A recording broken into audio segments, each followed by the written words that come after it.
చేయాలంటే market recce చేయడం. ఎక్కడ మనకి అంటే 10 రూపాయల వస్తువు 2 రూపాయలు దొరుకుతుంది. ఎందుకంటే ఇది అసలు మనది జీరో కాస్ట్. మనము మిద్దె తోట అనుకున్నప్పుడు మనకి బడ్జెట్ లేకుండా మనం ఎలా చేయగలం అనేది కూడా నేర్చుకోవాలి.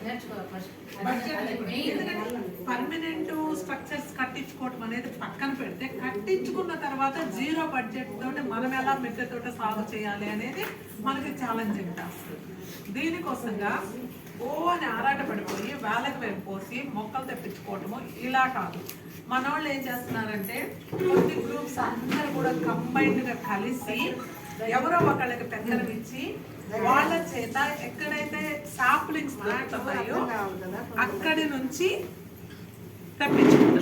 తెప్పించుకొని అక్కడి నుంచి డిస్ట్రిబ్యూషన్ పెడుతున్నారు. నేనేం చేశానంటే ఫస్ట్ స్టార్టింగ్లో గుంటూరు మేడం గారు కృష్ణకుమార్ గారితో టైఅప్ అయ్యి నేను మన గ్రూప్ కోసంగా 2 times తెప్పించాను. కానీ ఏమవుతుందంటే నాకు ట్రాన్స్పోర్ట్ ఇక్కడ కొనుక్కున్నంత అవుతుంది. ఇప్పుడు వాళ్ళు ఎక్కడి నుంచో తెప్పిస్తున్నారు అందరూ కలిసి, కానీ అక్కడి నుంచి తీసుకురావాలి అంటే నేను వెహికల్ అరేంజ్ చేయాలి. ఇప్పుడు సపోజ్ మామిడి మొక్కలు తెప్పించానంటే నేను ఒక ట్రక్ వేసుకొని వెళ్ళాలిగా. అక్కడి నుంచి తేవాలి అంటే అవి ట్రాన్స్పోర్ట్ మీద రావుగా. అంటే ఏమవుతుంది, ట్రాన్స్పోర్ట్కి మళ్ళీ నాకు అంతకంతా ఎక్కువ పడుతుంది. అంటే మనం ఆర్డర్ పెట్టి యూజ్ ఏంటి? సరే పోనీ మనం ఇండివిజువల్గా తెప్పించుకోవాలంటే మనకున్న సోర్స్ ఏంటి, మనకేంటి సోర్స్ ఏంటి, ఆ సోర్స్ను మనం ఫైండ్ అవుట్ చేయాలి.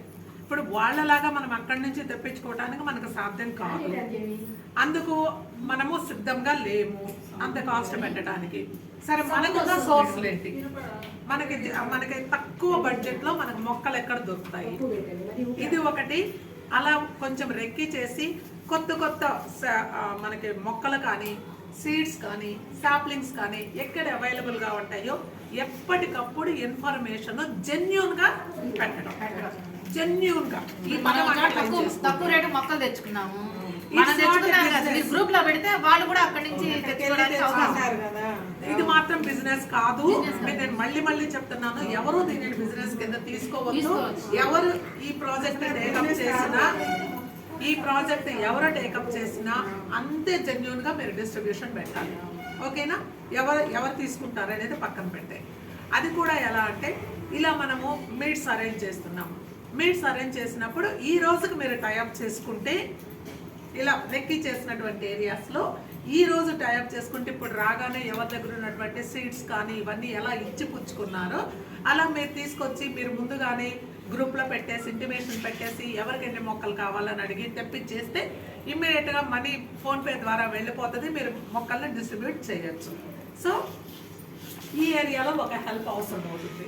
అలాగే ఈ ఏరియాని ఎవరైతే హ్యాండిల్ చేస్తారో వాళ్ళే మనకి ఏదైనా మనం ఆర్డర్ పెట్టినప్పుడు మాన్యూర్స్ కానీ లేకపోతే మొక్కలు కానీ ఇలా వచ్చినాయి మనము అక్కడి నుంచి తెచ్చుకోవాల్సి ఉంటుంది. ఎక్కడి నుంచి? గుంటూరు కాదు, ఈ విఎల్ఆర్ అది డిపోలో ఉంటుంది.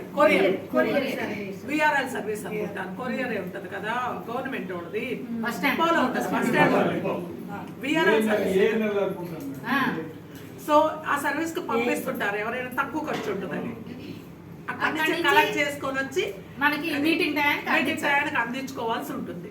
సో దీనికి అంటే ఎవరైతే మొక్కల్ని హ్యాండ్ ఓవర్ చేసుకుంటారో ఆ ప్రాజెక్ట్ ని వాళ్ళే అది కూడా టేకప్ చేసుకొని ఇక్కడ తీసుకొచ్చి ఇది ఒకటి చేయాల్సి ఉంటుంది.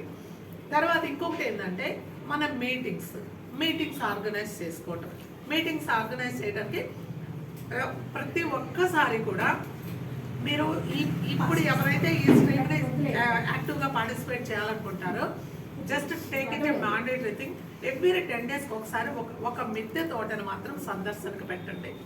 ఎవరు at least two monthly two gardens అలా పెడితే ఏమవుతుందంటే ఎవరికి వాళ్ళే చాలా ఎంకరేజింగ్గా ఫీల్ అవుతారు. అరే మన తోట ఇప్పుడు చూడండి, ఇప్పుడు రమాదేవి గారి తోటను మనం అందరం చూసాము. We are all inspired about the permanent structures. తను ఇప్పుడు ఇక్కడికి వస్తే కానీ రమాదేవి గారి గురించి మనకు తెలియదు.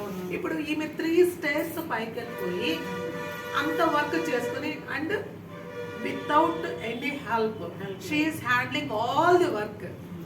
సో తను చేసుకుంటుంది కదా.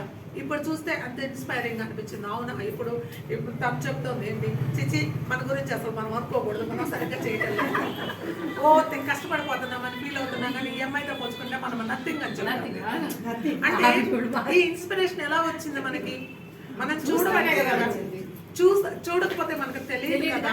సో ఇలా విజిట్స్ అనేది ఉన్నప్పుడు ఖచ్చితంగా మనలో చేయాలని ఇంట్రెస్ట్ కూడా అందరికి వస్తుంది. ఆ స్పిరిట్ అనేది మనలో వస్తుంది అన్నమాట. ఆ ఇన్స్పిరేషన్ దగ్గర ఒక ఐడియా ఉండొచ్చు, మా దగ్గర ఒక ఐడియా ఉండొచ్చు. లేదు, చిన్నదైనా పెద్దదైనా ఒకసారి గార్డెన్ చూస్తేనే చిన్న వాటిలో కూడా కొన్ని తెలుసుకునే ఉంటాయి మనకి. అదే ఉంటుంది, ఎవరికైనా కొన్ని తెలుసుకునే ఐడియా ఉంటది కదా. అందరిది పెద్దదిగా ఉండాలనే ఆలోచన వద్దు, అస్సలు ఆలోచన వద్దు. ఫ్లవర్ గార్డెన్ ఉన్నా, చిన్న గార్డెన్ ఉన్నా, క్యూట్ గా ఉన్నా, ఏం చేసినా మీ ఎఫర్ట్ ఉంటుంది చూడండి, అది మ్యాండేట్. మనదేదో చిన్నగా ఉందని మనము ఎలా వస్తే ఏం చూపించాలి, అస్సలు వద్దే. ఒక టీ టైం అనుకోండి, ఇట్స్ జస్ట్ టీ టైం.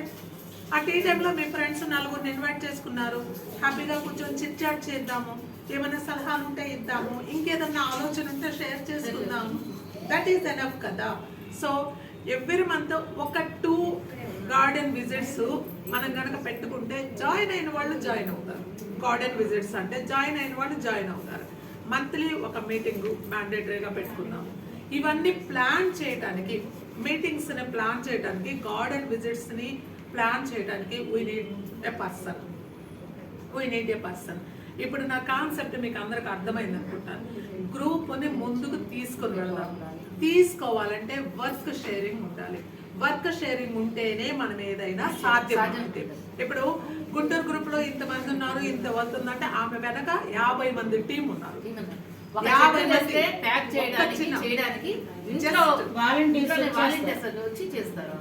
ఒక్క లోడ్ ఆమె తెప్పించిందంటే 50 నుంచి 100 మంది వస్తారు అక్కడికి. వర్క్ షేరింగ్ అంతే. మన దగ్గర లేదా ఆ స్పిరిట్ ఉందిగా, వీఆర్ బిహైండ్ నో బడీ, మనకి ఉంది ఆ వర్క్. కాకపోతే మనం ఒక చాటు కూర్చొని ఒక మాట అంటే ప్రాజెక్ట్ ఎవరికి అనేటువంటి వర్క్ షేరింగ్ ఉండాలి. ఆ వర్క్ షేరింగ్ ఎవరైతే తీసుకుంటారో వాళ్ళు they can motive the others, మిగతా వాళ్ళని మోటివ్ చేసుకుంటారు. గ్రూప్లో మెసేజ్ పోస్ట్ చేయగానే హూ ఆర్ ది హెల్పర్స్ అని పోస్ట్ పెట్టంగానే they can move easily, we are like that, అలా వచ్చేస్తారు ముందుకి. సో ఈ తర్వాత ఇంకొకటి ది మెయిన్ అండ్ ది అసలు ఫండమెంటల్ థింగ్ ఏంటంటే ఇవన్నీ చేయాలంటే మనీ ఉండాలి.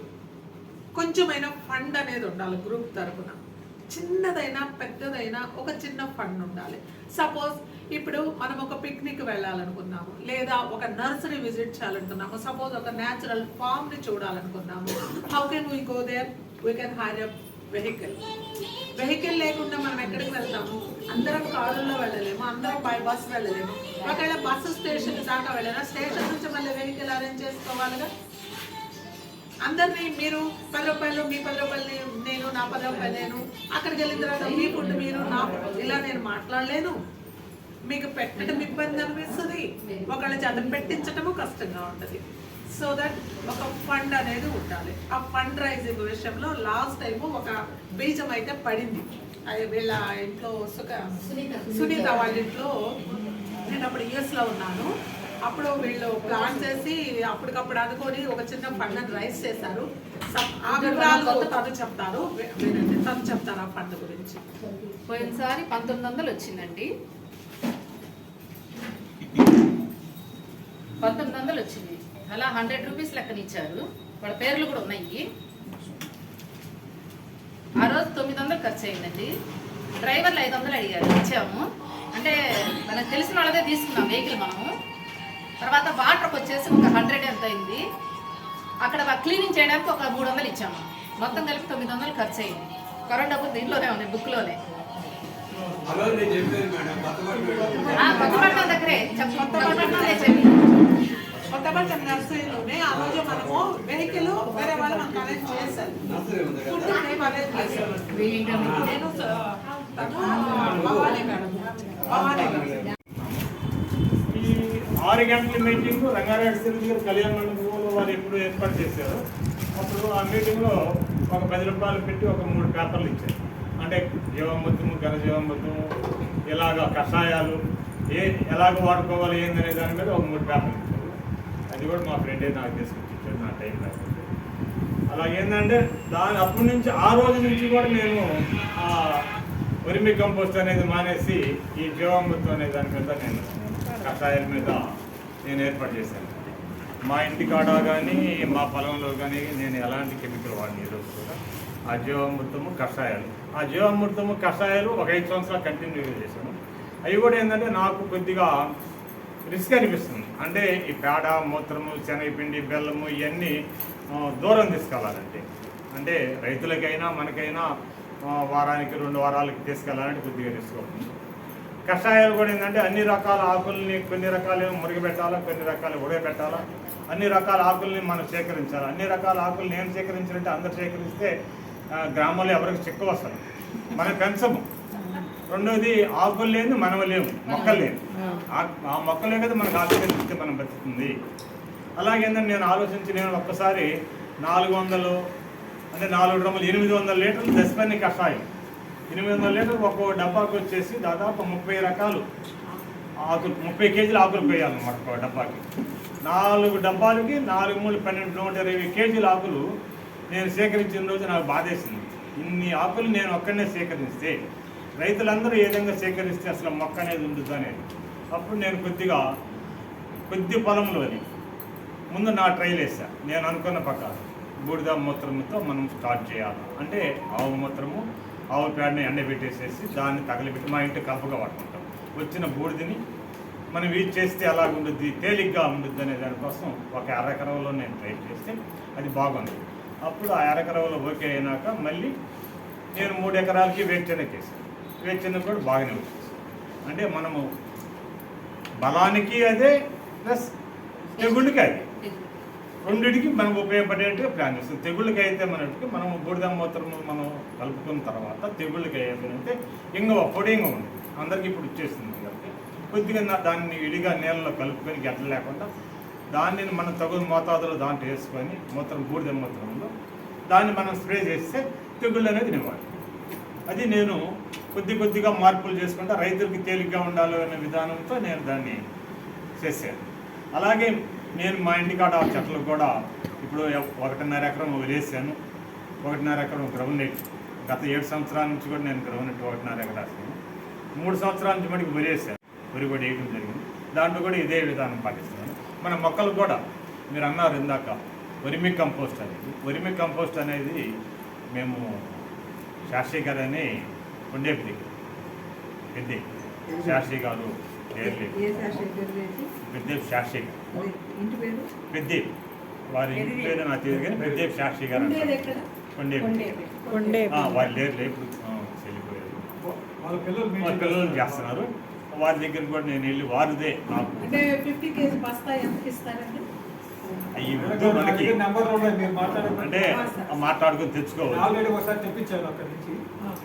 అంటే వర్మీ కంపోస్ట్ కూడా అదే వర్మి కంపోస్ట్ మన వ్యతిరేకం అనేది కాదు కానీ అంత అవసరం లేదు. అంటే వర్మి కంపోస్ట్ అనేది కాస్ట్ అవుతుంది. మనం ఏంటంటే మన గోశాల ఉంది, ఇప్పుడు కొండ మీద 2 గోశాలు ఉన్నాయి. మనం ఒక 10 కేజీలు పేడ తెచ్చుకున్నాం, మిద్ది మీద ఆరేసుకుంటాం. ఆ ఆరేసుకున్న పేడని మనము ఇంట్లో సాయంకాలం పూట మీరు కాస్తి కర్పూరము ఏదో ఒకటి వేసేసి దూపం వేసుకున్నాం అనుకో, మన ఇంట్లో చాలా బాగుంటుంది. ఆ వచ్చిన వేస్ట్ బూడిదని మనం పడేయకుండా అక్కడనే గోశాల కాడ మనకు మూత్రం ఇస్తుంది. అంటే లీటర్ వచ్చేసి 5 రూపాయలు 8 రూపాయలు తీసుకుంటున్నారు. అది కూడా మనం స్టాక్ పెట్టుకుంటే ఎంత స్టాక్ ఉంటే అంత మూత్రం మంచిది. మూత్రం అనేది ఎంత స్టాక్ ఉంటే అంత మంచిది అనమాట. ఆ మూత్రాన్ని మనం ఎండ తగలకుండా వాన తగలకుండా జాగ్రత్త చేసుకుంటే ఆ మూత్రము ఈ బూడిద ఎంగవే చాలు మన స్ప్రే. మనం ఎప్పుడు సర్వరోగ నివారణ ఆవు మూత్రం అంటే అందరికీ తెలుసు. 1 మంత్ కాదు, ఆవు మూత్రం కొన్ని సంవత్సరాలు నా దగ్గర 3 సంవత్సరాలు 4 సంవత్సరాలు ఎక్కువ ఉన్నంత వరకు అందులో బ్యాక్టీరియా అనేది ఎక్కువ అవుతుంది. ఆవు అసలు పేడ తాజాది ఎన్ని కావాలి, సంవత్సరాలు పచ్చి ఎక్కువ పేడ నిల్వ అయితే. ఉంటే ఆవు మూత్రం అంత అంటే ఎంత మంచిదంట చాకుంటే అంత మంచిది. చెప్పారు ఇంతకుముందు. అది లేదు, మనం లేదు. స్టాక్ ఉన్నదే బాగా పనిచేస్తుంది. పాత పడిందే మంచిగా పనిచేస్తుందంట. ఇలాగా ఇంగువ ఒకసారి మళ్ళీ చెప్తా. ఇలాగేందంటే మనము మనంతటి మనం చేసుకోవచ్చు అనమాట. ఇది గ్రోత్ వస్తుంది, గ్రోత్ వస్తుంది మొక్కకి. ఏంటంటే ఇది స్ప్రే చేసినందువల్ల గ్రోత్ వస్తుంది. గ్రోత్ వస్తుంది, రెండోది అంటే బలం వస్తుంది. బలం. రెండోది తెగులు నివారణ. అవును, పెస్ట్. మనకి ఏ చెడ్డ పేలడం, ఎందుకంటే ఆ స్మెల్కి ఏంటంటే ఏ పురుగు కూడా దాన్ని తినడానికి ఏంటంటే అంగీకరించదు. దానికి ఏ పురుగు కూడా స్మెల్ చూసే ఆహారం తినేది, అది అంగీకరించదు. రెండోది ఇది కొట్టడం వల్ల ఆకు ఏంటంటే మనకి మందం వస్తుంది. మందం ఎప్పుడు వచ్చిందో అది తిన్నా కూడా దానికి అది లేతాకే తినదు, ముద్రాకు తినదు. అది దానికి జీర్ణశక్తి కాదు. జీర్ణశక్తి ఎప్పుడు కాదు అప్పుడు రెండోసారి మళ్ళీ ఆకు తినడానికి అది అంగీకరించదు అనమాట. దీనికి చాలా స్టోరీ ఉంది. అవన్నీ ఏంటంటే మనం నిదానంగా చెప్పుకుందాము. మీరు పెస్టిసైడ్స్ మనకి ఎలాంటి బాధపడాల్సిన పని లేదు. బలానికి కూడా ఏంటంటే మనం ఇప్పుడు ఈ కుండీలు ఉంది, సపోజ్ ఈ కుండీలో మన పేడ ఎండబెట్టేసేసి పైన కొద్దిగా నలుపుకొని పైన మల్సింగ్ లాగా వేసుకుందాం. రోజు వాటర్ పోస్తాం, ఆ వాటర్లో రోజు సారం దిగుతుంది, అంతే చాలు బలం. మీరు ఎలాంటి ఎక్కువ ఖర్చులు పెట్టి మీరు యాప్ పెట్టు అయ్యి తీసుకొని చేయాల్సిన పనే లేదు. చేస్తున్నాను అనమాట. నేను కొన్ని 10 సంవత్సరాల నుంచి మేడం గారు చూసింటారు మా ఇంటికాడ. టైం తీసుకొని ఒక చిన్న చెట్ల పెట్టుకోవచ్చు. నేను మీ పేరేంటి? నా పేరు రామారావు. నేను ఒక డౌట్ ఉంది అడగండి. చెప్పండి. మీరు చేసేది ఏంటి? ఇక్కడే రావాలా? ఫార్మింగ్.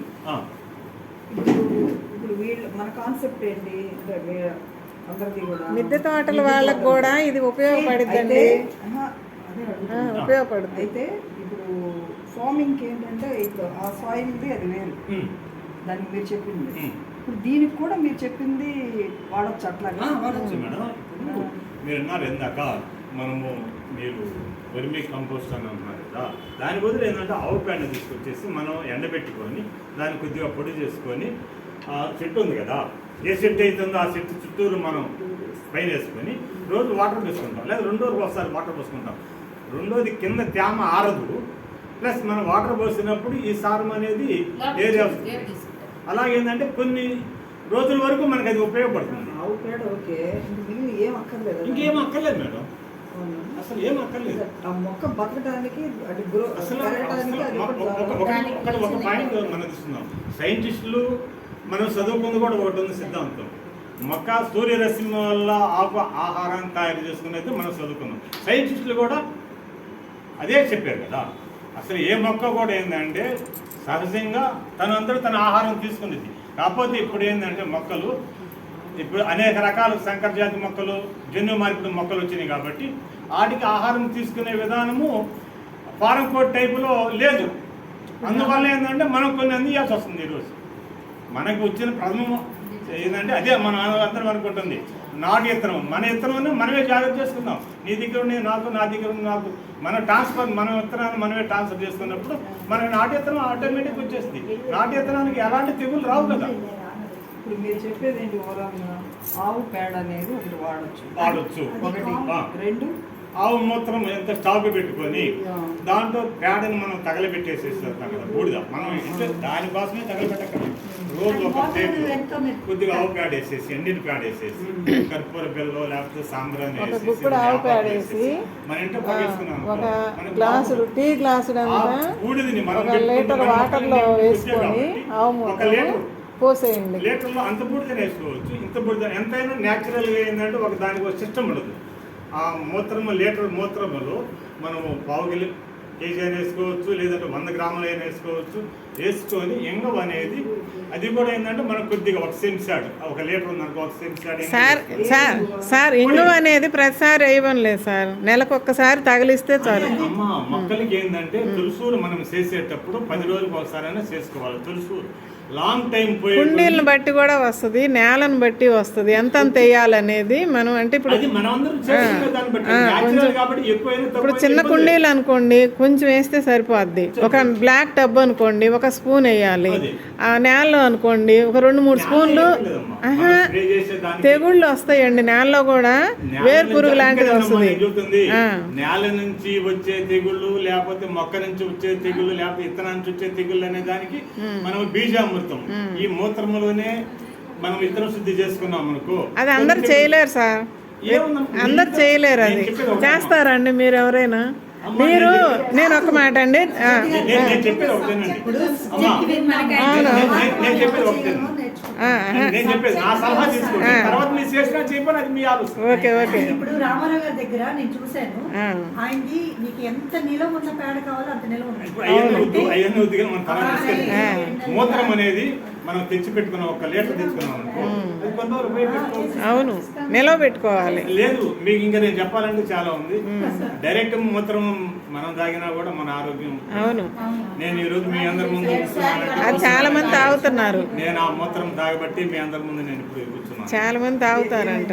నాకు ఉన్నదానికి నేను ఎప్పుడు కాలం చెల్లిపోయేవాడిని. కానీ నిమ్ము విపరీతంగా నిమ్ము ఉండేది. వారా సుబ్బానాయుడు గారి దగ్గర 1 సంవత్సరం కోర్సు వాడాను. దాదాపు అప్పటికొని 15,000 దాకా అయ్యి. ఈ పాలేకర విధానము, ఈ ఫుడ్, ఈ ఆవు ఉంది కానీ నాకు 10 సంవత్సరాల పై నుంచి ఆవు ఉంది కానీ విధానం నాకు తెలియదు. ఈరోజు నేను కొద్దిగా ఒకప్పుడు నేను ఈ విధానాన్ని తెలుసుకోవాలంటే మన జిల్లా దాటి వెళ్ళి తెలుసుకున్నాను. ఇది ఈ 13లో ఈ మీటింగ్ ఉన్నా కూడా ఈ విధానం లేదు ఇక్కడ. కొన్ని మన జిల్లా గుంటూరు జిల్లాకి వెళ్ళి నేను అక్కడ నేర్చుకొని ఆ రైతులు కూడా కొంతమంది ఫాలో అయ్యి వాళ్ళని చూసి నేను మళ్ళీ అట్లా పేపర్ల వల్ల కొద్దిగా ఇట్లా న్యూస్ వల్ల నేను కొన్ని నేర్చుకున్నాను. ఆ తర్వాత మీటింగ్లో నేర్చుకున్నాను. కొంత మనం చేసిన దాని వల్ల కూడా నేను నేర్చుకున్నాను. అసలు నేను చూపుతున్నది మేడం, ఈ రోజుకి నేను బిల్ల లేకుండా బతుకుతున్నానంటే నేను అది నా గొప్పతనం. గోమూత్రం ద్వారానే మీరు గోమూత్రం ద్వారా మీరు నిలబడ్డారు. ఇప్పుడు అంగీకరించడం వల్ల కానీ మన గ్రూపులో నేను చేరితే కొంతమంది కన్నా ఇంటారు, దాన్ని ఆమోదిస్తారు, వాళ్ళ ఆరోగ్యాలు బాగుంటాయి అనేది నేను దానికోసమే మేడం గారు ఫోన్ చేస్తారు. మంచి నాలెడ్జ్ ఇండియన్ ఆవు పేడ అంటే పిడకలు దొరుకుతుంది గోశాలలో. అంతే పిడకలు తీసుకొచ్చి పొడుగు చేస్తే సరిపోతుంటారా? మనం రేటు పెట్టి కొనక్కర్లా, పిడకలు తయారు చేసినందుకు రేట్ ఎక్కువ అవుతుంది. ₹5 తీసుకుంటున్నారండి. ఎట్లా తీసుకొస్తాం సార్? అది Already గోశాల నుంచి ఆయన పిడకలు సప్లై చేస్తారు. తేలేం కదా. అంటే సార్ ఒక 5 కేజీ పేడ తెచ్చుకోలేము. సరే రామారావు గారు